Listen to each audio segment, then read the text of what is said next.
One of the least romantic but most revealing aspects of World War II isn't found in victory parades or weapons statistics. It's found on the sides of roads, in ditches, and scattered across retreat routes, abandoned gear. When conditions collapsed, soldiers didn't cling to their equipment the way manuals assumed they would. They made ruthless decisions about what to keep and what to discard, often within minutes, sometimes under fire. Those choices tell us more about real survival than any field manual ever written. This isn't about carelessness or panic, it's about reality asserting itself. A common infantry load in World War II could exceed 60 pounds. Add mud, snow, hunger, and lack of sleep, and even strong men hit a breaking point. When units were forced to move quickly, during retreats in France in 1940, the Eastern Front winters, or the German collapse in 1944–45, soldiers instinctively lightened their load. What they dropped first was remarkably consistent across armies. The first thing to go was usually the full pack. Not because it wasn't useful, but honestly because it was just so heavy and awkward. Soldiers stripped packs down to the essentials or abandoned them entirely, keeping only what could be stuffed into their pockets or bread bags. Extra uniforms, spare boots, and non-essential cold weather items were often discarded, especially during rapid movements. This might seem a bit counterintuitive until you consider soaked wool, frozen canvas, or snow-packed greatcoats that could easily double in weight. Soldiers learned pretty quickly that a lighter load meant fewer falls, less fatigue, and, well, a better chance of keeping up. German soldiers retreating from the Eastern Front left behind piles of greatcoats and bedrolls, not because they didn't need warmth, but because carrying them slowed movement to a deadly degree. Mobility, in the end, beat comfort every single time. Mess kits were among the most commonly abandoned items. Those metal pans rattled, added extra weight, and were pretty much useless when fires couldn't be lit or there simply wasn't time to cook. Soldiers learned that eating cold rations while on the move was better than stopping to prepare food and risking capture or artillery. Stoves, fuel tablets, and cooking accessories followed the same fate.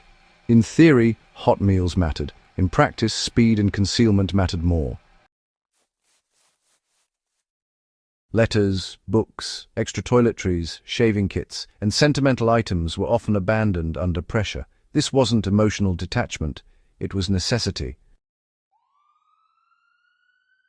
When forced to choose between a photograph and an extra magazine of ammunition, the decision wasn't difficult.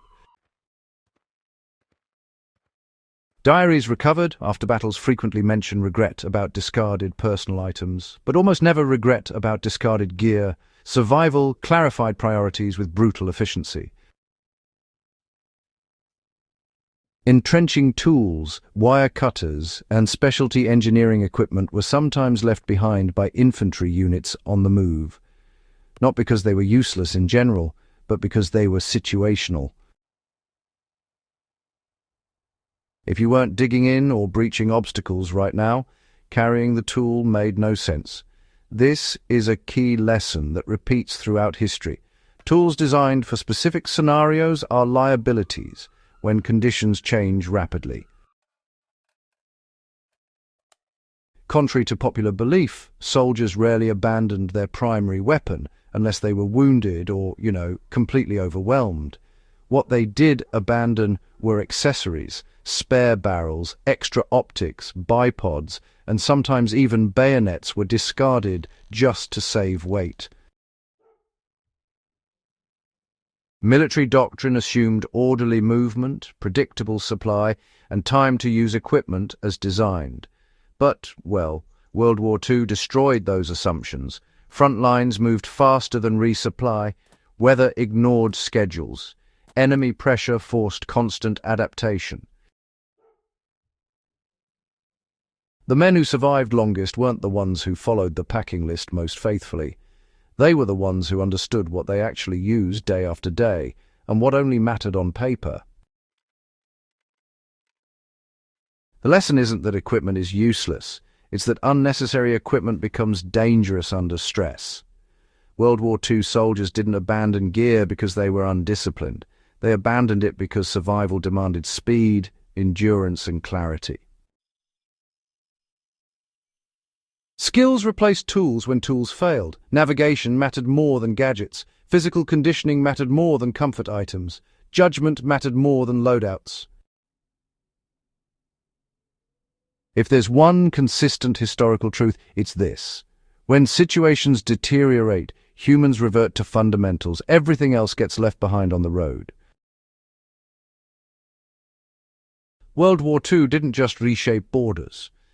It exposed the difference between what we think we need and what we actually carry when survival is on the line. And, the ground across Europe and Asia still holds the evidence of those choices, scattered quietly where soldiers decided what mattered most.